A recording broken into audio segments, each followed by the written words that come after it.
hukum perusahaan di Indonesia beserta kasusnya. Dalam penyelenggaraan ekonomi negara Indonesia, terdapat 3 jenis badan usaha yang berperan di dalamnya. Ketiga jenis badan usaha tersebut adalah badan usaha milik negara atau BUMN, badan usaha milik swasta, dan koperasi.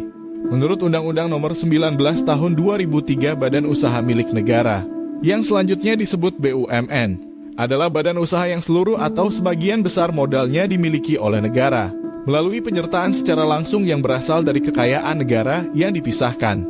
Pasal 2 Undang-Undang Nomor 19 Tahun 2003 tentang BUMN didirikan untuk turut membangun perekonomian nasional, menguasai bidang produksi yang berkaitan bagi hajat hidup rakyat banyak, demi menyelenggarakan kemanfaatan umum bagi kesejahteraan rakyat serta mengejar keuntungan. Dari pemahaman akan tujuan pendirian BUMN tersebut, kita dapat menyimpulkan bahwa di satu pihak BUMN berkewajiban untuk memberikan sumbangan bagi penerimaan negara, yaitu BUMN harus berusaha mengejar keuntungan semaksimal mungkin dalam kegiatan usahanya untuk memberikan dividen bagi negara. Dan di sisi lain BUMN juga memiliki tujuan pelayanan masyarakat atau public service, yang mengharuskan BUMN dengan tanpa pamrih melaksanakan tugas kemanfaatan umum bagi kesejahteraan rakyat. BUMN memiliki beberapa bentuk perusahaan, yakni perusahaan jawatan, perusahaan umum, dan perusahaan perseroan. BUMN juga menggunakan tenaga outsourcing.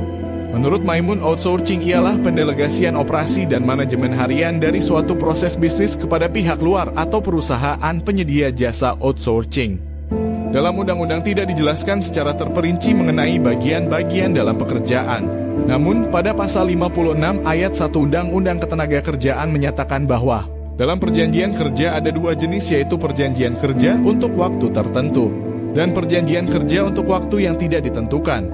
Untuk pekerja berdasarkan perjanjian kerja untuk waktu yang tidak ditentukan, menurut KEPMEN nomor 100 tahun 2004 tentang ketentuan pelaksanaan perjanjian kerja waktu tertentu, menegaskan dalam pasal 1 ayat 2 bahwa perjanjian kerja waktu tidak tertentu yang selanjutnya disebut PKWTT adalah perjanjian kerja antara pekerjaan atau buruh dengan pengusaha untuk mengadakan hubungan kerja yang bersifat tetap.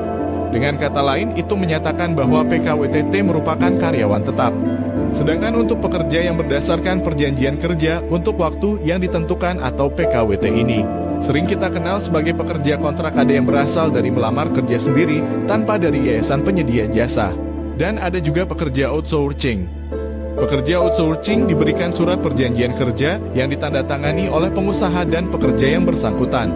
Ketentuan umum tentang PKWT menurut Kepmenaker nomor 100 tahun 2004 tentang ketentuan pelaksanaan perjanjian kerja waktu tertentu. Perjanjian kerja waktu tertentu yang selanjutnya disebut PKWT adalah perjanjian kerja antara pekerja atau buruh dengan pengusaha untuk mengadakan hubungan kerja dalam waktu tertentu atau untuk pekerja tertentu.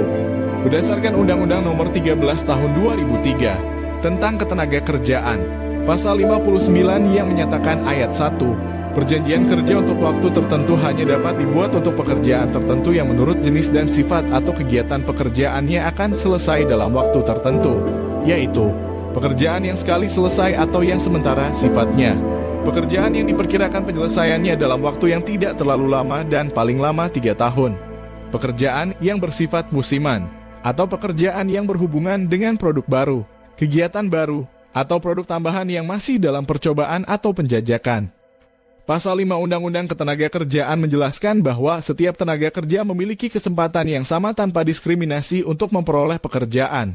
Begitu juga pada Pasal 6 UU Ketenagakerjaan bahwa setiap pekerja atau buruh berhak memperoleh perlakuan yang sama tanpa diskriminasi dari pengusaha.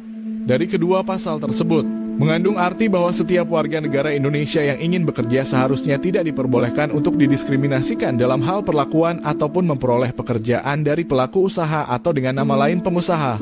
Tentu hal tersebut menjadi dasar untuk para pekerja kontrak ataupun outsourcing yang dalam hal ini seringkali menerima diskriminasi dari para pengusaha.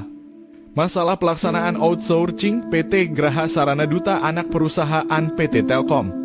Pada Februari 2013, PT GSD disinyalir telah mengeksploitasi buruh dalam bentuk kontrak panjang lebih dari 5 tahun yang dimana semestinya secara hukum berubah menjadi pekerja tetap.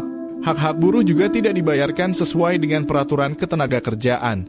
Di antaranya pemotongan dari upah yang dijanjikan sebelumnya, tunjangan transportasi dan tunjangan makan yang tidak kunjung diberikan, serta buruh yang tidak mendapatkan jaminan sosial maupun keselamatan kerja. PT GSD dianggap telah melakukan pelanggaran hak-hak normatif pekerja yang dianggap sebagai praktik eksploitasi tenaga kerja.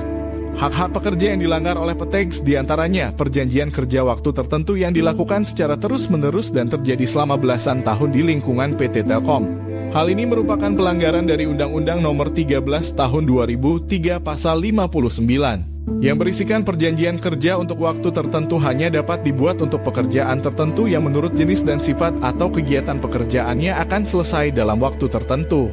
PT GSD juga memberikan upah yang di bawah UMP, upah lembur yang tidak sesuai dengan Undang-Undang Nomor 13 Tahun 2003, dan Kemenaker Trans Nomor 102 Tahun 2004. Serta tunjangan uang makan dan transport yang dihilangkan secara sepihak. Bahkan PT GSD juga melakukan pungutan paksa Rp500.000 untuk biaya pelatihan kerja sertifikat Garda Pratama yang seharusnya menjadi tanggung jawab perusahaan namun dibebankan kepada para pekerja. PT Telkom juga dikritik karena kurang melakukan pengawasan dan penertiban serta membiarkan terjadinya pelanggaran yang dilakukan oleh PT GSD. Lantas bagaimana penyelesaian dari masalah tersebut? Hubungan hukum antara perusahaan user dengan perusahaan vendor bukan hubungan kerja, tetapi hubungan kerja sama. Hubungan antara perusahaan vendor dengan pekerja adalah hubungan kerja, sedangkan hubungan kerja antara perusahaan user dengan pekerja tidak ada sebab status tenaga kerja adalah bukan pekerja dari perusahaan outsourcing. Hubungan antara pekerja dan perusahaan user tidak melibatkan kontrak kerja. Namun, pekerja melakukan pekerjaan di perusahaan user berdasarkan perjanjian penggunaan jasa pekerjaan atau PPJP. Status pekerja outsource ini jelas tertera di dalam pasal 1 nomor 3 PPJP yang berbunyi, pekerja adalah petugas atau tenaga kerja housekeeping, parkir dan teknisi yang dikelola mitra perusahaan outsourcing, dan bekerja di lokasi GSD atau di lingkungan yang dikelola oleh GSD. Perusahaan vendor bertanggung jawab atas segala pemenuhan pekerjaan yang dilakukan oleh tenaga kerja outsourcing, pembayaran hak-hak seperti gaji, lembur, iuran BPJS, dan lain-lain. Pihak user tidak bertanggung jawab terhadap pemenuhan ganti kerugian akibat perbuatan tenaga kerja. Dengan demikian, segala perselisihan dalam penyediaan tenaga kerja yang disebabkan oleh tenaga kerja outsourcing merupakan tanggung jawab dari perusahaan vendor. Pihak user tidak memiliki tanggung jawab apapun terhadap perselisihan tenaga kerja.